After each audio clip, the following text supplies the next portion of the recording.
I was walking into Romano's Italian bistro, adjusting my best black dress and checking my lipstick one last time in the reflection of the glass doors. I had been looking forward to this dinner for weeks.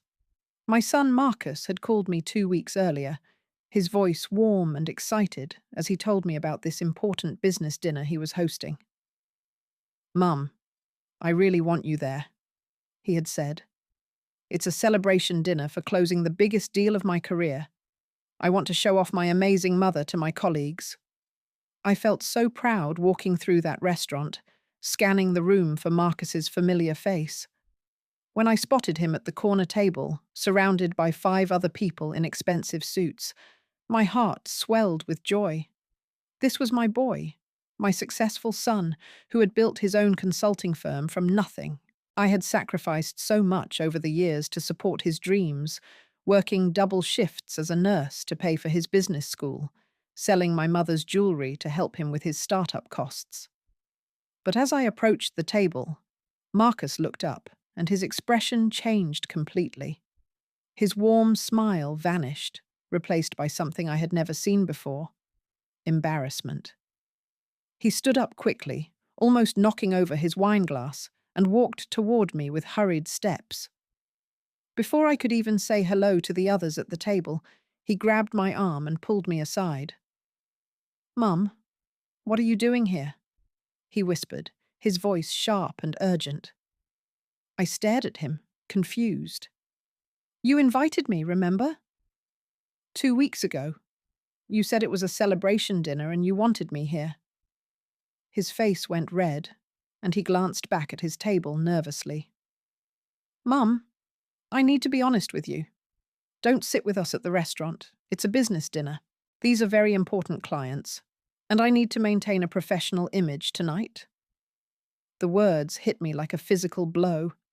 I felt my chest tighten and my hands start to shake slightly. "But Marcus, you specifically asked me to come.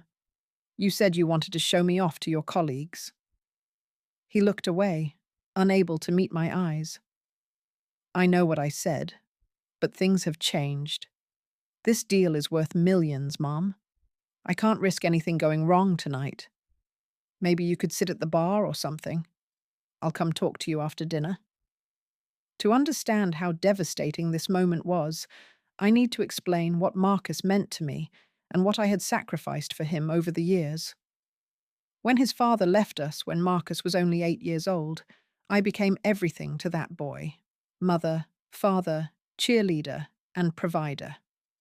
I worked as a registered nurse at 3 different hospitals, pulling double and sometimes triple shifts to keep our little apartment and pay for Marcus's education.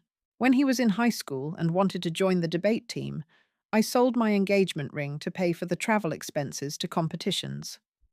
When he got accepted to Northwestern for business school but the financial aid wasn't enough, I took out a second mortgage on our tiny house.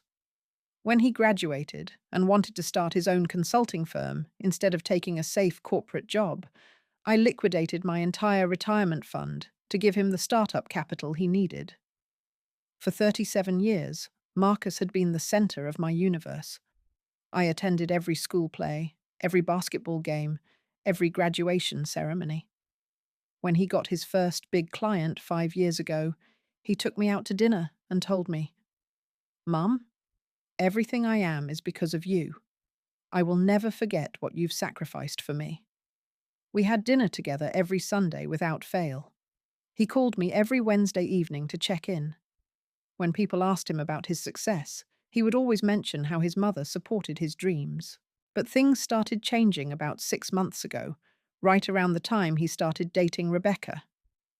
Rebecca was 32, 15 years younger than Marcus, with a master's degree from Harvard and a job at a prestigious investment firm. She wore designer clothes, drove a BMW, and lived in a downtown penthouse. The first time Marcus brought her to our Sunday dinner, I could see her taking in our modest surroundings: my 20-year-old furniture, my collection of ceramic figurines, my photos of Marcus from every stage of his life covering the mantel. During that dinner, when I mentioned that I had worked as a nurse, Rebecca said, Oh, that's nice. Like a practical nurse? When I explained I was an RN with a bachelor's degree, she just nodded politely and changed the subject. When I showed her Marcus's baby photos, she smiled tightly and said, "How sweet." But I could see she was uncomfortable. After that first dinner, our Sunday meetings became less frequent. Marcus would call to cancel, saying he and Rebecca had other plans. When we did get together, he seemed distracted and would check his phone constantly. He stopped talking about his business in detail, stopped asking for my advice on decisions. When I asked him about Rebecca, he would give short answers and change the subject quickly. The changes were subtle but constant. He stopped calling on Wednesdays. When I called him, he would say he was busy and would call me back. But sometimes days would pass before he did. He started using words I had never heard him use before. Words like networking and optics and brand management. When I asked what they meant, he would explain impatiently, as if I should already know.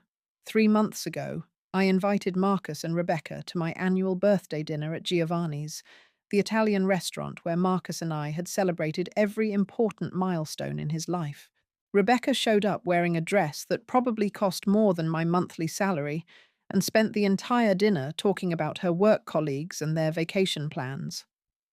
When I mentioned that I was thinking about finally retiring after 42 years of nursing, Rebecca said, "That's probably wise.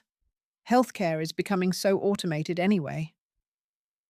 After dinner, as we walked to our cars, Marcus pulled me aside and said, "Mum, maybe next year we could do something smaller for your birthday. Rebecca feels like we're not giving enough time to her family and friends." It was the first time in 37 years that Marcus had suggested changing our birthday tradition. The final warning sign came last month, when Marcus called to tell me about his biggest business deal yet. He was excited, talking rapidly about the contract and the clients, and how this would set him up for life. But when I suggested we celebrate with dinner at our usual place, he hesitated. "Actually, Mom, I think I'm going to celebrate with Rebecca and her friends. They understand the business side of things better, you know."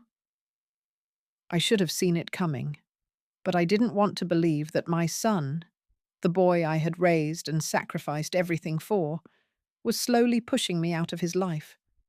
Standing there in Romano's, listening to my son tell me not to sit at his table, I felt something break inside me that I hadn't even known was fragile. But I kept my voice steady and asked, "Marcus, why did you invite me if you didn't want me here?" He ran his hand through his hair, a gesture I recognized from when he was a child and had done something wrong. "I did want you here, Mum. But when I told Rebecca about it, she pointed out that it might send the wrong message to the clients. They're all very sophisticated people. They might not understand our dynamic." "Our dynamic?" I repeated, not understanding. "You know, how close we are. How much you've been involved in my business decisions over the years. Rebecca says it might make me look like I can't make independent choices." He glanced back at the table again. "These clients are from New York. They're used to a certain type of professionalism." I looked past him at the table where 5 people in expensive suits were laughing and drinking wine. Rebecca was there too, wearing a dress I had never seen before, her blonde hair perfectly styled. She caught my eye for a moment and gave me a small, polite smile before turning back to her conversation. "So, what exactly are you asking me to do?" I said, though I already knew the answer. "Could you maybe go home?" "I'm really sorry, Mom. I know this is awkward, but this deal is worth $3 million. I can't take any chances tonight." He reached into his wallet and pulled out $200 bills. "Here, take this for a nice dinner somewhere else. We'll talk tomorrow, okay?" I stared at the money in his hand and felt something I had never felt toward Marcus before, pure, cold anger. "You want me to leave?" "Just for tonight. This is really important, Mom. I looked at him standing there, my son who I had raised and loved and sacrificed everything for, offering me money to go away so I wouldn't embarrass him in front of his girlfriend and her sophisticated friends. In that moment, I made a decision that surprised even me. You're right, Marcus. This is important. I took the money from his hand. But I'm not leaving. His face went pale. Mom, please don't make this difficult. I'm not making anything difficult. You invited me to dinner, and I'm staying for dinner? I walked past him toward the hostess station. Excuse me? I said to the young woman behind the podium. I'd like a table for one, please. Something with a good view of the dining room. She looked confused, but seated me at a small table about 20 feet away from Marcus's group, with a perfect line of sight to their conversation. I could see Marcus standing by their table, explaining something to the group. Rebecca was nodding sympathetically. One of the men in suits patted Marcus on the shoulder as if consoling him. I ordered a glass of wine and opened the menu, but I wasn't really reading it. I was watching my son try to smooth over what he obviously saw as an embarrassing situation. I could see him gesturing toward my table, probably explaining who I was and why I was there. Rebecca leaned over and whispered something in his ear that made him nod seriously. After about 10 minutes, Marcus came over to my table. Mom, what are you doing? I'm having dinner, I said calmly. Isn't that why we're all here? You know what I mean. You're making everyone uncomfortable. I'm sitting quietly at my own table, Marcus. How is that making anyone uncomfortable? He sat down across from me, lowering his voice. Look, I'm sorry about how I handled this. I should have been more upfront with you from the beginning. But these people are really important to my future. Can't you please just go home?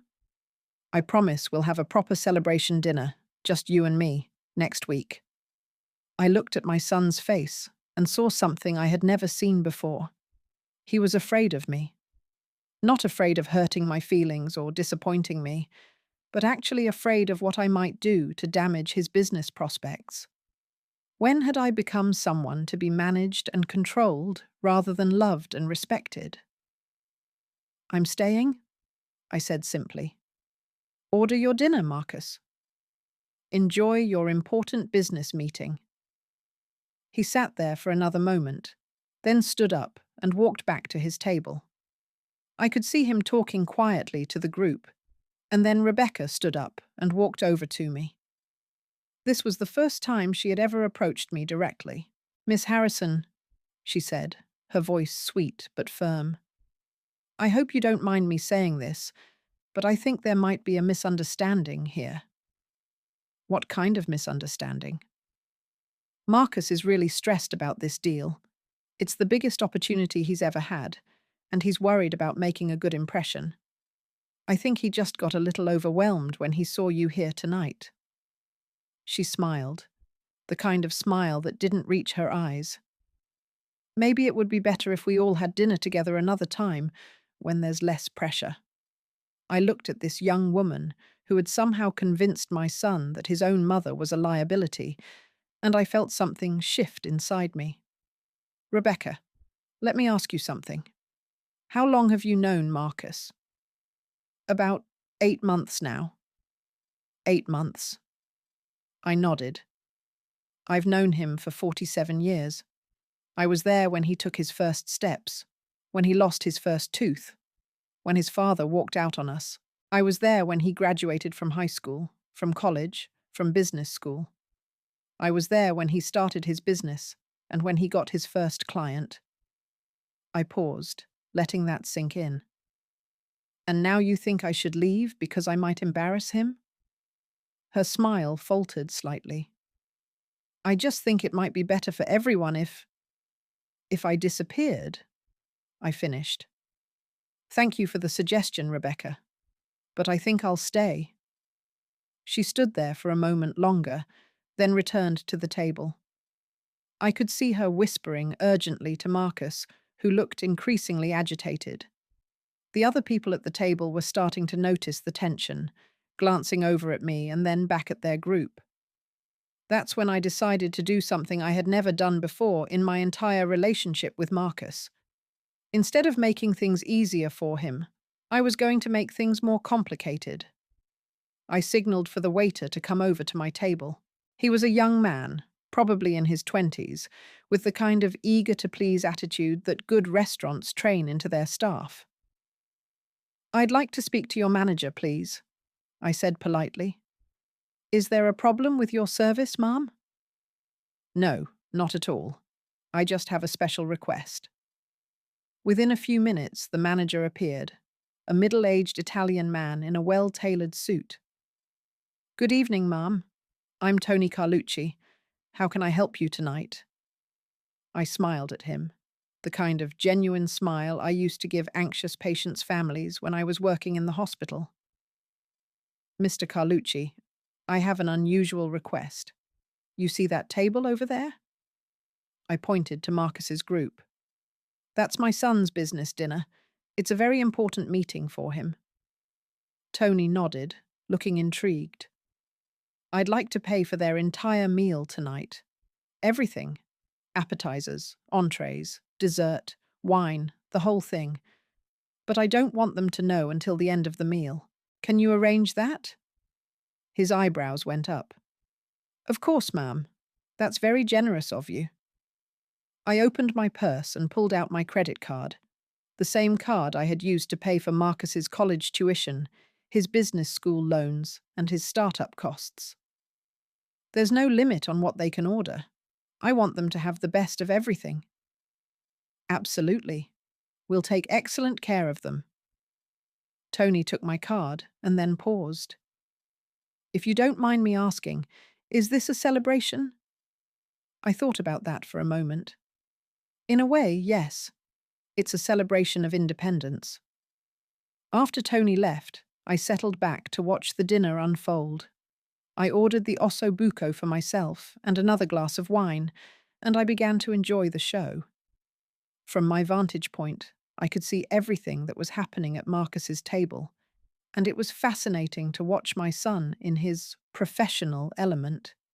He was performing, I realized. Everything about his posture, his gestures, his laugh was different from the Marcus I knew. He was playing a role, the successful, independent businessman who had built his empire through his own talent and determination. When one of the clients asked him about his background, I watched him tell a carefully edited version of his story. He mentioned getting his MBA, starting his company, landing his first few clients. He didn't mention that his mother had worked 3 jobs to pay for that MBA. He didn't mention that his mother's retirement fund had provided his startup capital. He didn't mention that his mother had been his first investor, his unpaid business advisor, and his emotional support system for 37 years. Rebecca played her part perfectly too.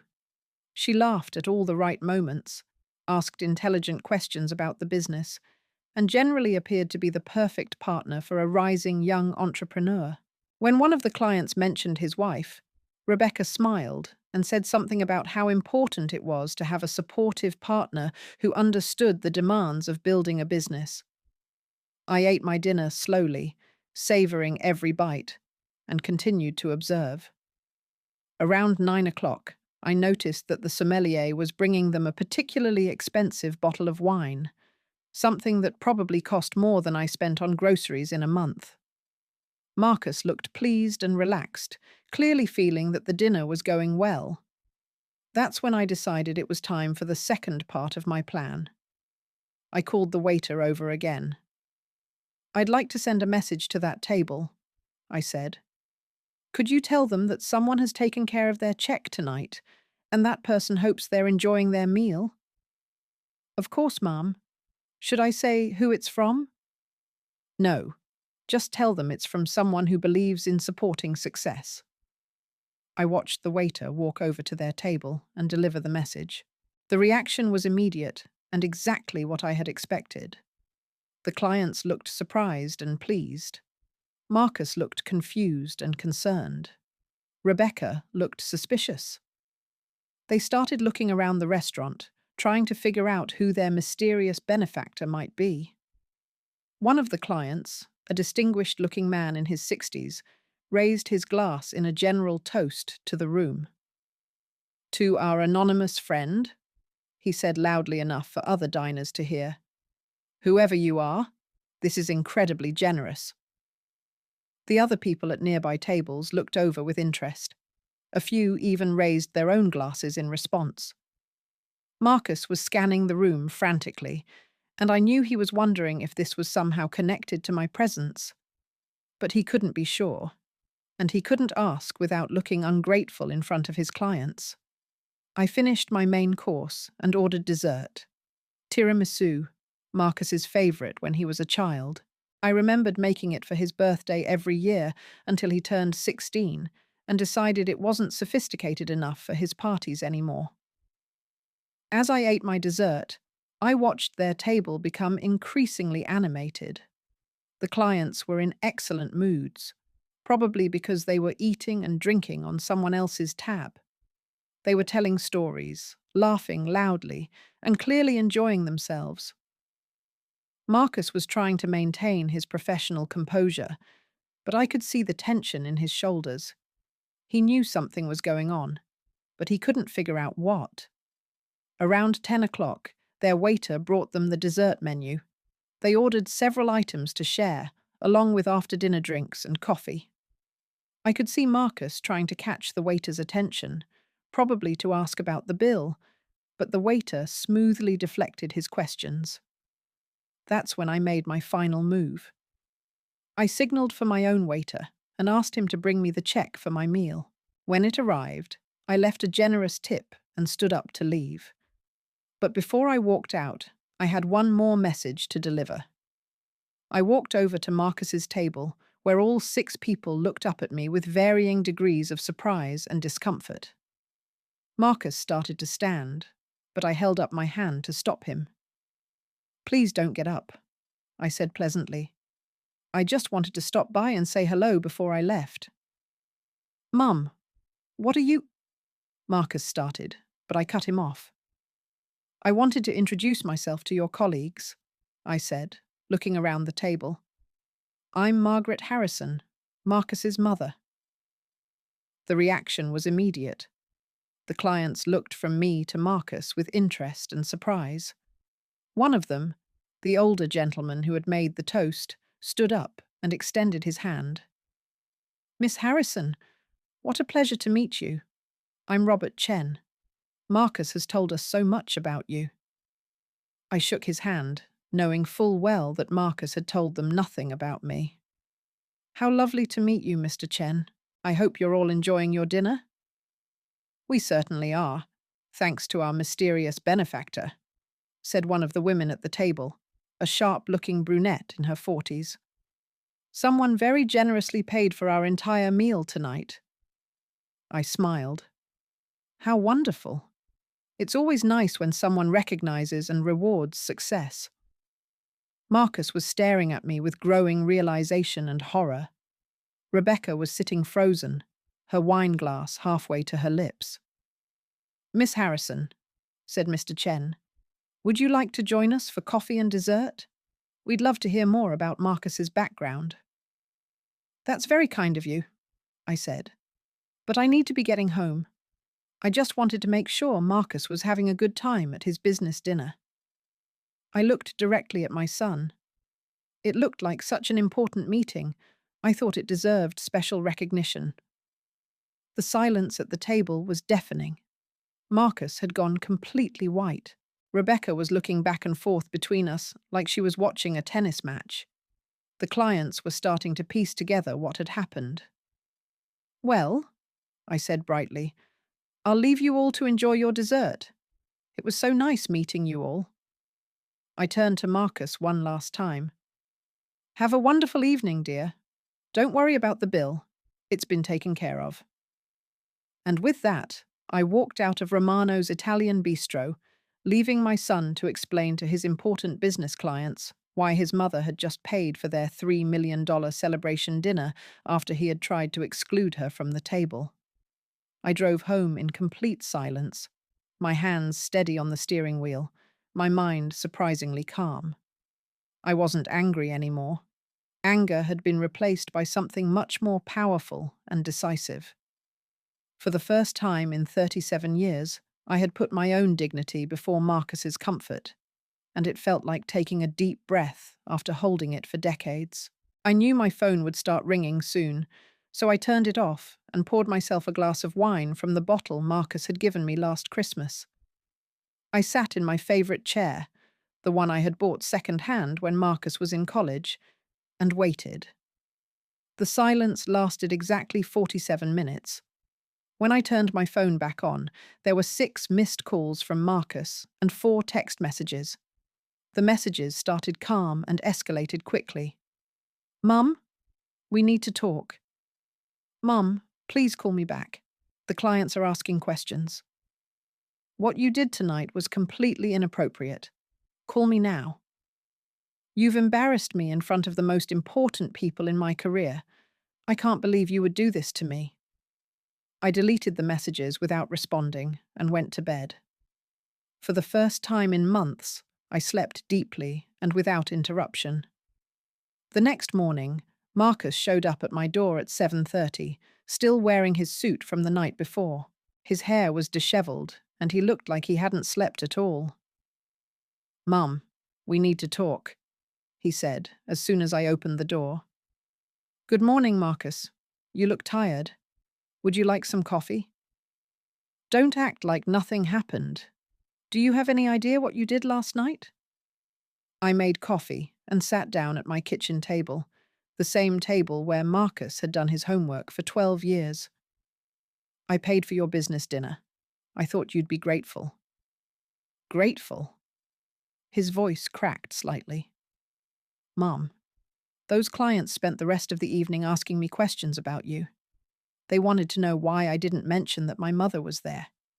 They wanted to know why you were sitting alone. They wanted to know about our relationship and how you built your business." "And what did you tell them?" He ran his hands through his hair again. "I told them it was complicated." "Complicated." I repeated the word, tasting its bitterness. "What's complicated about a mother supporting her son?" "You made me look like a child, Mom. Like someone who can't handle his own business without his mommy getting involved." He was pacing now, the way he used to when he was anxious about a test in school. "Rebecca said it looked like I was trying to hide you, and when you paid the bill, it looked like I needed my mother's money to impress clients." "And do you need my money to impress clients?" The question hung in the air between us. We both knew the answer. Every major milestone in Marcus's business had been funded by my money: my retirement fund for his startup capital, my second mortgage for his office space, my savings account for his first marketing campaign. "That's not the point," he said finally. "Then what is the point, Marcus?" He stopped pacing and looked at me with frustration and something that might have been shame. "The point is that successful businessmen don't bring their mothers to client dinners. The point is that I'm trying to build a certain image, and having my mother involved doesn't fit that image." "I see. And what image are you trying to build?" "Someone independent. Someone who built his success through his own talent and hard work." I stood up and walked to the kitchen counter, where I kept all my important papers in a small wooden box. I pulled out a folder and set it on the table in front of Marcus. "What's this?" he asked. "Open it." Inside the folder were copies of every check I had ever written to support Marcus's education and business: tuition payments, loan payments, startup investments, office rent, equipment purchases. 37 years of financial support, documented and dated. Marcus stared at the papers, his face growing paler with each page he turned. "According to my calculations," I said quietly, "I have invested approximately $437,000 in your education and business over the years. That doesn't include the opportunity cost of the raises I didn't take, the vacation days I didn't use, or the retirement savings I liquidated. Mum, I never asked you to keep track of all this. You're right. You never asked me to keep track. You also never offered to pay any of it back. He looked up at me, and for a moment I saw the 8-year-old boy who used to crawl into my bed during thunderstorms. I always planned to pay you back once the business was really successful. When? After you're so successful that you no longer need to be embarrassed by your mother? That hit home. Marcus flinched, as if I had slapped him. It's not about being embarrassed, he said, but his voice lacked conviction. Then what is it about? He was quiet for a long time, staring at the financial records spread across the table. Finally, he said, Rebecca thinks our relationship is unhealthy. Unhealthy how? She says you're too involved in my life. She says most men my age have more independence from their mothers. He looked up at me. She says it might be holding me back professionally. And what do you think? I think. He paused, struggling with the words. I think maybe she's right. Maybe I have relied on you too much. Maybe it's time for me to stand on my own. I felt something break inside my chest, but I kept my voice steady. I see. And standing on your own means pretending I don't exist? It means creating appropriate boundaries. Appropriate boundaries. I gathered up the financial papers and put them back in the folder. Marcus, let me ask you something. If I hadn't worked 3 jobs to pay for your education, where would you be right now? Mum, don't. If I hadn't given you my retirement fund to start your business, would you have been able to leave your corporate job? That's not fair. If I hadn't been there to support you emotionally and financially for 37 years, would you be sitting in Romano's last night celebrating a $3 million deal? He was quiet, staring at his hands. I'm not asking these questions to make you feel guilty, I continued. I'm asking because I want to understand how supporting your dreams became something to be ashamed of. I'm not ashamed of you, Mum. Then why did you ask me to leave the restaurant? Because, he struggled for a moment. Because Rebecca was right. Those clients wouldn't understand our relationship. They would think I was unprofessional. Or they might think you were lucky to have a mother who believed in you enough to sacrifice everything for your success. That evening, I received a call from an unexpected source. It was Robert Chen, the distinguished gentleman from the business dinner. Miss Harrison, I hope you don't mind me calling. I got your number from directory assistants. Not at all, Mr. Chen. How can I help you? I wanted to thank you again for your generosity last night, and also to apologize for any awkwardness that occurred. There's no need to apologize. Actually, there is. After you left, my colleagues and I had a long conversation with your son. We've been in business for a combined total of over 90 years, and we've learned to recognize certain qualities in the people we work with. I waited for him to continue. What we saw last night was a young man who was so concerned about appearances that he was willing to disrespect the person who made his success possible. That's not the kind of character we look for in a business partner. My stomach dropped. Mr. Chen, I hope my actions didn't negatively impact Marcus's deal. Miss Harrison, your actions showed us exactly who you are. Someone who raised a son with enough talent to build a successful business, and who was gracious enough to celebrate his achievements even when he failed to honor yours. The deal was never in jeopardy because of you. I'm relieved to hear that. However, we did decide to restructure our arrangement with Marcus's firm. Instead of the exclusive partnership he was hoping for, we're offering him a standard contract with performance benchmarks. We need to see more evidence of his character and judgment before we make a larger commitment. After I hung up, I realized that my actions at the restaurant had consequences I hadn't anticipated. I had wanted to make a point about respect and dignity, but I had also inadvertently damaged Marcus's business prospects. I spent the next 2 days thinking about what I had done and what it meant for my relationship with my son. Part of me felt vindicated. Marcus had needed to learn that his mother wasn't someone to be hidden away or managed, but part of me felt guilty for potentially damaging his career. On Thursday evening, Marcus called again. "Mum, I've been thinking about what you said, and I owe you an apology." "Go on." "I was wrong to ask you to leave the restaurant. I was wrong to be embarrassed by you. And I was especially wrong to let Rebecca's opinion matter more than our relationship." I felt a glimmer of hope. "Thank you for saying that." "But Mum, what you did at the restaurant has had consequences.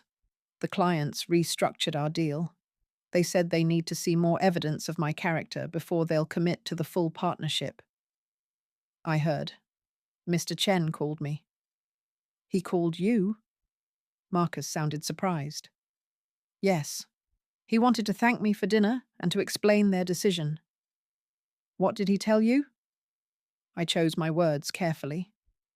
"He said they were concerned about your judgment and character, but that it had nothing to do with my presence at the restaurant." Marcus was quiet for a moment. "Mum, I need to ask you something, and I need you to be honest with me." "Okay." "Do you think what you did was fair? Paying for the dinner without telling me, making a scene in front of my clients?" I had been asking myself the same question for 3 days. "Marcus, let me ask you something in return. Do you think what you did was fair? Inviting me to dinner and then asking me to leave? Treating me like an embarrassment in front of people whose respect you wanted?" "No," he said quietly. "It wasn't fair." "Then I guess we both made mistakes." 3 weeks later, Marcus came to see me again, but this time Rebecca wasn't with him. He looked different, less polished, more like the son I remembered from before his business success changed him. "Mum, I need to tell you something," he said as we sat in my living room. "Rebecca and I broke up." I tried to keep my expression neutral. "I'm sorry to hear that." "No, you're not," he said with a small smile. "And honestly, neither am I." "What happened?" Marcus leaned back in his chair and rubbed his face tiredly. "After the dinner at Romano's, she kept pushing me to cut ties with you completely. She said the whole situation proved that you were toxic to my professional image and that I needed to choose between having a serious relationship with her and maintaining an unhealthy dependence on my mother." "And what did you tell her?" "I told her she was wrong about you and wrong about our relationship." He looked at me directly. "Mum, I spent 3 weeks thinking about everything that happened, and I realized something important. Every successful person I truly admire talks about the people who supported them along the way. They don't hide their origins. They celebrate them." I felt tears starting to form in my eyes, but I blinked them back. I also realized that Rebecca was never really interested in me as a person. She was interested in the image of dating a successful entrepreneur. The minute she thought that image might be complicated by my background or my family, she wanted me to erase those complications. "And how do you feel about that?" "I feel like I almost made the biggest mistake of my life." He reached into his jacket pocket and pulled out an envelope. "I have something for you." Inside the envelope was a check for $50,000. "Marcus, what is this?" "It's the first installment on paying you back for everything you've invested in me over the years. I know it's not nearly enough, but it's a start." I stared at the check, feeling overwhelmed. "You don't have to do this." "Yes, I do. Not because you asked me to, but because it's the right thing to do, and because I want to." "What about your business? Can you afford this?" Marcus smiled, and for the first time in months, it looked genuine. "Actually, Yes, the clients from Romano's ended up giving me the full partnership after all. Apparently, Mr. Chen called me back after talking to you and said they had reconsidered their position. What changed their minds? They said they realized that my reaction to the situation showed I was capable of learning and growing. They also said, he paused, looking slightly embarrassed. They also said that any man whose mother loved him enough to work 3 jobs and sacrifice her retirement to support his dreams was probably someone they wanted to do business with. I felt the tears again, but this time I didn't try to stop them. There's something else, Marcus continued.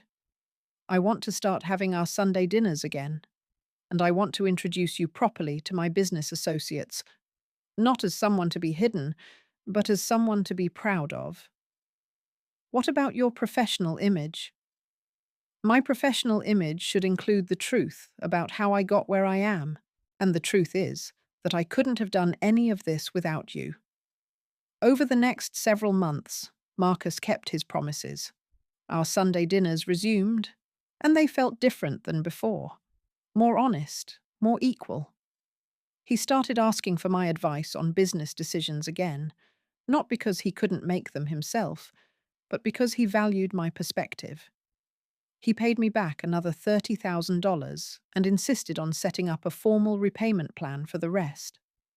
But the most significant change came when he invited me to his company's annual holiday party.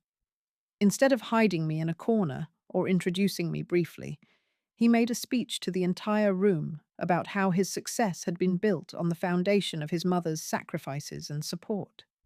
He talked about the 3 jobs I worked to put him through school, the retirement fund I liquidated to give him startup capital, and the unwavering belief I had shown in his abilities even when he didn't believe in himself. My mother taught me that success isn't just about individual achievement, he said to the room full of employees and clients. It's about recognizing and honoring the people who help make that achievement possible. I'm proud to be her son, and I'm grateful that she never gave up on me, even when I gave her reason to. The response was overwhelmingly positive. Several of his employees came up to me afterward to share their own stories about family members who had supported their careers. 2 potential clients mentioned that Marcus's honesty about his background made them more interested in working with his company, not less.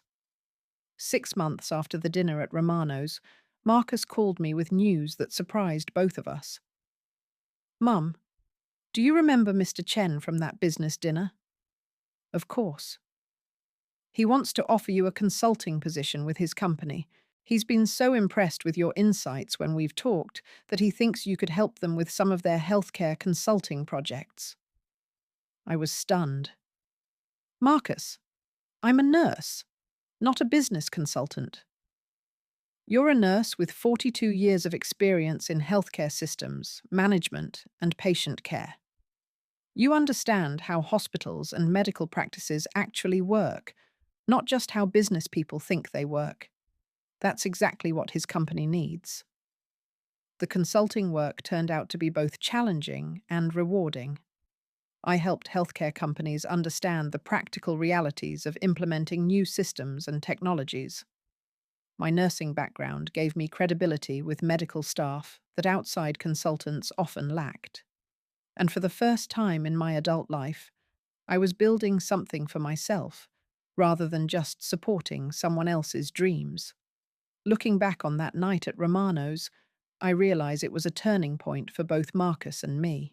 For 37 years, I had defined myself primarily as Marcus's mother and supporter. I had been so focused on helping him succeed that I had forgotten to value my own dignity and worth. The moment Marcus asked me to leave the restaurant was the moment I finally understood that unconditional support without respect is not love, it's enabling. By accepting his treatment of me as an embarrassment, I would have been teaching him that the people who sacrifice for others deserve to be hidden away when those sacrifices become inconvenient. Paying for that dinner wasn't about revenge or making a scene. It was about reclaiming my agency and my dignity. It was about showing Marcus and his colleagues that I was not someone to be managed or hidden, but someone who had the power to make choices and take action. The consequences were more complex than I had anticipated. I had hurt Marcus's pride and potentially damaged his business prospects, which wasn't my intention. But I had also forced him to confront some uncomfortable truths about how he was treating the person who had made his success possible. What I learned that night is that sometimes the people we love most need us to stop making things easy for them. Marcus had become comfortable with taking my support for granted while simultaneously being ashamed of needing it. By refusing to disappear when it was convenient for him, I forced him to choose between his image and his integrity. I'm proud that he ultimately chose integrity. Our relationship today is stronger than it has ever been, but it's also more balanced. I'm no longer just the person who sacrifices for Marcus's dreams. I'm someone with my own goals and achievements. Marcus is no longer just the recipient of my support. He's someone who actively honors and reciprocates that support. The consulting work has given me a new sense of purpose and identity. At 67 years old, I'm building a career based on my own skills and experience. Marcus often jokes that he's proud to be Margaret Harrison's son, which feels like a complete reversal from that night at Romano's when he was embarrassed for anyone to know I existed. I still think about Rebecca sometimes and wonder if she understood what she was asking Marcus to give up. She wanted him to erase the parts of his story that she found embarrassing or inconvenient. But those parts of his story, the struggle, the sacrifice, the family support, were exactly what made his success meaningful and admirable. The clients from that dinner have become some of Marcus's most loyal partners. Mr. Chen recently told me that what impressed him most about our family was not Marcus's business acumen, but our ability to work through conflict and emerge stronger. In business, he said, we're always looking for people who can handle difficult situations with grace and integrity. What we saw that night at Romano's was a mother who stood up for herself and a son who was smart enough to learn from his mistakes. If I had to do it over again, I would make the same choice. Not because I wanted to embarrass Marcus or damage his business prospects, but because I finally understood that my dignity was worth protecting. For too many years, I had confused selflessness with self-erasure. I had thought that loving Marcus meant making myself smaller so he could appear larger. What I learned at Romano's is that real love requires both people to maintain their dignity and self-respect. When Marcus asked me to leave that restaurant, he wasn't protecting his business interests. He was asking me to participate in my own diminishment. And for the first time in 37 years, I said no. The best part of this whole experience is that Marcus understands now why I had to say no. He tells people that his mother taught him two of the most important lessons of his life: how to work hard for your dreams and how to respect the people who help make those dreams possible. I'm proud of both lessons, but I'm especially proud of the second one, because respect, unlike money or success, is something that can't be given as a gift. It has to be earned, demanded, and sometimes fought for. That night at Romano's, I fought for mine, and I won.